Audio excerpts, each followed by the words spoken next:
Welcome to Trading Lounge and the indices, and we're looking at the S&P on the weekly chart here. This is the most logical count because we've got wave 2 that kind of tips in and overlaps this previous wave 1 here, and we can see that the market's going to have a double top, and double tops are never the end of a trend. And so we'll need to look higher here, but also want to just compare this against this count here against the Nasdaq as well, because the Nasdaq is a market that's been leading us higher. So let's just take a quick look at this here. So in this case, the logical count would be 1 and 2 and 1 and 2 and 5 waves for the third wave, fourth wave on the weekly chart here, and then going up for the fifth wave here. So there's slightly different counts. They're both very close to their old highs. The Nasdaq is a little bit closer to its previous high than the S&P, but not by a lot, but by some. And we know that the tech stocks are leading to the upside. So yeah, I mean, we kind of got the trick with the Elliott situation is that, we have a look at what's driving these markets, because at the end of the day, these are just, moving averages, I guess, of, 100 tech stocks, or 500 S&P stocks. So when we take a look at Google here for a moment, and Microsoft's not far behind it, and Facebook or Meta's doing much the same as well. If we look at this here in line with this count here would be not quite in line with the Nasdaq, but reasonably close. So in this case, we can look at 1 and 2 and 1 and 2. Now this would be valid if this top here gets taken out here, if that top gets taken out here, which it probably will because we've got the beginnings of an impulse wave here. But if that gets breached here, let's just say, then it triggers it into being 1, 2, 3, 4, 5. So if we can consider this third wave that needs to play out here, a fourth wave and a fifth wave here, and Meta and Microsoft will be the same as well. So that's quite a distance we need to go there if we compare wave 1 here, So if this leg here needs to move up here further, then it's quite easy to see that we'd probably need to extend this up. But we also know too that coming into the Christmas break, a lot of the big players with big volume will be out of the market. And we've got the old high here as well. So between lower volume and the old high, we could probably imagine the market sort of sticking here for a little while. And that would also be the same with the S&P here coming into its high here. Now, obviously, markets love big numbers and they make good finishing lines. So, perhaps we get pulled up to there. So we really need to understand this move here. And in understanding moves is that, what happens sometimes is that you'll get a 5-wave structure here, like we have been counting this particular market here. And then we'll count 5 waves in the last move here. And then we see, we're getting another high coming into play here. So then what we need to do is we go, okay, we've got 1, 2, 3, 4, 5 here. Now we need to extend that out here. Instead of 1, 2, 3, 4, 5, it will be 1 and 2, and then 1, 2, 3, 4, 5, and then a 4, and then a 5, and just keep extending it to the upside. So you don't always know the answer, but you do know what changes the actual structure. So this is one of the things that we need to understand with this particular trend here. So it is going to be a little bit tricky with Christmas coming into play as such. I'm just going to go straight to the intraday on the 20 here and just pick it up from this move here, because we need to be a little bit mature and philosophical about this situation. So from this current low here, we can count 1, 2, 3, 4, 5 up here. So we can go 1 and 2 here, and I haven't got that in the best place, but and then we could look at this as being a third wave here with 5 waves in it, and then we can look at this one here being 5 waves here. So as I just mentioned, we could get to this point here, and then we'll see that we've got a correction here So we do need to go higher at that point, if I can identify that as being a correction, because otherwise it's going to be a serious top. So we know that the old highs at 48, we'll always call number 8 a profit-taking number, the third strongest number, 1, 5, and then 8. So we know it's an old high, so it's likely to sort of curl off at that point, and coming into, the Xmas break, Christmas break, that will be there as well. So, yeah, there's different ways. We'll just have to be, we'll just have to be a bit careful how calling a top in here is fine. We can do that. We can count 5 waves in this last structure here. But just to say that I don't have all the answers, we'll just wait and we'll see, because I can see some of those bigger tech stocks moving even higher there. So in this case here, we can pick it up from that blue wave 4 that we just talked about, and we can bring it up here. So I'm sort of extending it as much as I can into that space. So yesterday we were looking at wave 4 here.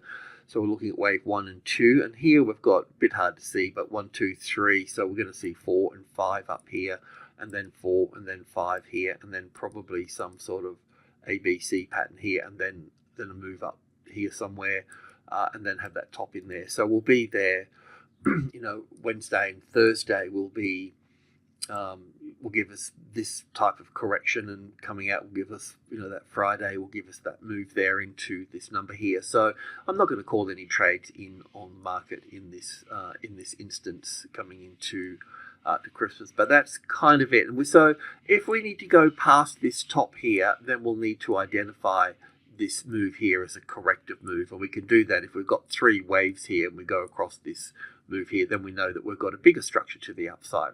And that's quite probable when we look at, we need to confirm it with Google, but I have to say that out of all of those tech stocks, there's leaders and there's followers, but this one here with Meta Platforms has taken out this top of wave 1 here.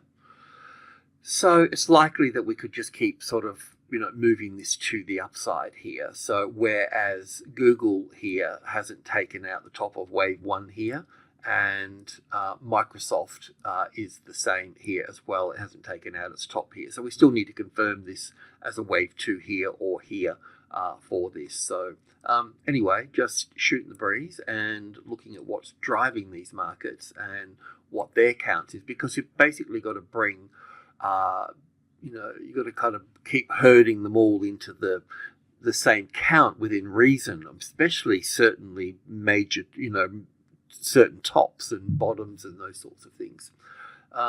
So that's that. And we'll just come over to the Nasdaq here, and with the Nasdaq, we're just going to cut straight through to. We know that the old highs coming in here. At this particular right where we are now. So we'll just come in here on 20k, which is also intraday, and looking at this here, it's quite possible that this is a top here, but otherwise we could stretch this up here further. We'll see how Google and that perform. So we're looking at this as all of this move here is 1 and 2. So we've already extended this particular move out. But in this little move here, we've got 4 here. Yesterday, we're looking at 1 and looking back at wave 2. So we're looking up into wave 3, 4, and 5. So obviously coming into the 17,000 would be sort of a target that most folks would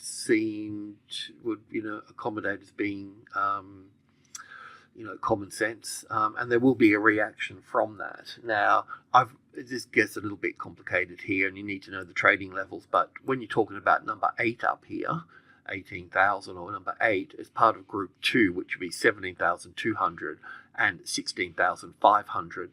So that's all of group 2 there. So it's found itself in group 2. It probably need another retest. So that's why I've got this wave 4 sitting back here. It may not come back that far. It may sit in this smaller subgroup here, 65, 72, and 80 in here, but just breaking the problem down. But that 17 would be your target at that point. Okay, so for the Russell, this is quite a common theme here. I'm seeing across markets, not only in the US, but also here in Australia with the banks, as I've mentioned. So in this case here, we're just looking, this is the ETF, it's on 500 ticks. It's coming back to the November low, the same as the others. So in this case, we've got, I mean, this is not going to complete this without the others. Do you know what I mean? Without the drivers. So in this case, this is a pretty clean count of 1 and 2, and 1 and 2, 1, 2, 3, 4, and 1, 2, 3, 4, 5 coming up here for the third wave. That could be a top here. If I looked at this as 1, 2, 3, 4, and 5, have the extension wave 5. So it's a little bit of a long shot putting that wave 5 there, but possible. But otherwise, a bit more common sense would be having wave 4, 5 for the third, fourth, and fifth here. And then having a larger correction here before seeing further upside. Because don't forget, we've got 5 waves off the low here. So that means that after 5 waves, you get a correction and then another move up to the upside. So pretty exciting stuff in the bigger picture. Okay, we come over to the DAX, and the DAX yesterday, you know, we could count the DAX here as 1, 2, 3, 4, 5 and have a top in play here. But looking at the rest of the world, it appears that we could extend it higher, and this is the case for extending it higher. But I don't have any evidence of that. As I mentioned yesterday, we would need to take this top out here for that. But I'm pretty sure that's the case. Just clean my mess up from yesterday. So yeah, taking that top out would confirm that. I think that's the case because it does appear that we've got 3 waves down here, by the way. But yeah, I mean, if you're going to go along here, just look for a classic trading levels pattern on 16.8. It's getting support in 16. Well, you kind of got to know your numbers here. Obviously, we've got the 17,000 here, a bit like the DAX. We should just give that a little bit of gravity, that number, in terms of pretty pictures. And then we've got above 17,000, you've got group 1, which is 1, 2, and 3. And then obviously 5 is the next Fibonacci number using the golden mean as the price ratio. And then here we've got 16. Well, we've got 2 groups here. So 60, yeah. 1720. I'm just looking for the long trade here. 1720. Close enough. You could start to build on the 1720 and then add on top of the 18 here. I mean, we've got to get in group 2. There's a couple of group 2s here. This is 1650. This is subgroup 2 here, if you know the levels. And this 16.5 here is part of minor group 2, which has got to do with the 18,000 up here, and I won't go into that at the moment. But getting support in, you know, this is all about the 17 here. This is a reaction from the 17 here, you know, so you will see if this is going to move up, a classic trading level pattern across the 17 here. So if this is the 17,000, we've seen the reaction, and now we'll look for the first high above the level, then the correction, then up again. So this would be the arrival, the reaction, the first high above the level, correct. So really, you just want to be trading, you know, building on the 72, building on the 80, and taking most of it off at the 17,000 and try to scrape a bit more out of it, but it will peel back here. That's the other side to this here. So we just, you know, I mean, like I said, we could look at this as 1, 2, 3, 4, 5 and have a top in play here.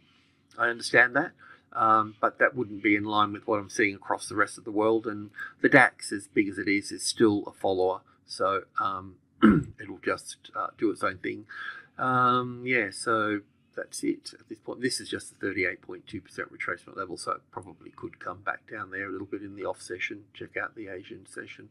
So that's that. And then we've got the the FTSE here. So let me just go to the daily chart here. So we've got you know, we've got this particular pattern here that I could turn into a bullish pattern. If this B wave top gets taken out, which is kind of likely, then I would need to change this market and look at something like wave 1 here and 2 here. Don't want to go there just yet, but we might need to do that. But this is really butt ugly in here, and it did make a nice little triangle pattern while it's lasted here. Yeah, so I think it was on the 20k tick that I could have had this other pattern here, or 2-day was it, or something or other.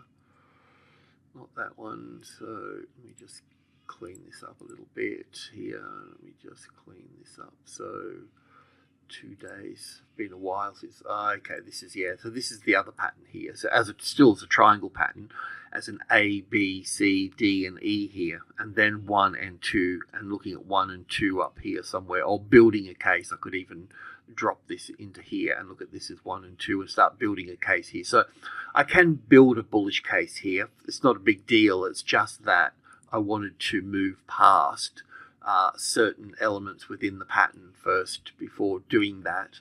So I was originally thinking that we could look at this as the A, B, C, D, and E over here, but it might just run away on me and continue to move up here. That's what I'm concerned about. Okay, so this in here could be interpreted in different ways. I understand it's pretty choppy, you know. So just going back to this 1000 tick area and just focusing on here a little bit, what I was sort of thinking is that this move, this is the top of the D wave here, because I had my target at, you know, 76, but basically it's looking like a corrective pattern here, and then this is also looking like an impulse pattern here. I won't put that there just yet, because in the off hours this could be an A and a B and a C wave coming here and then pushing up, you know. Top, bottom, 50, 60, 60, 61.8% and 65 the pocket here. So I guess if you, I mean, this is definitely an impulse wave, so we should be pushing higher. The safe trade, if you want to know the safe trade, would be here looking for a classic trading levels pattern. First high above the level, then you can look to go long at that. There might be a second one, but yeah, that type of thing. And then you'd be above the 61.8% as well at that point.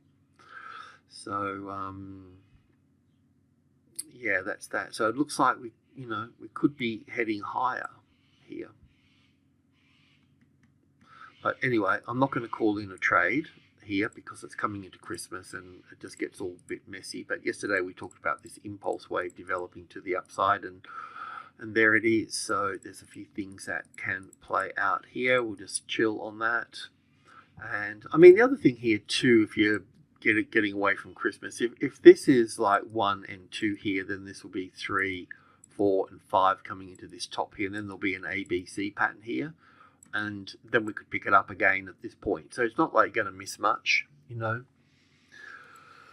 So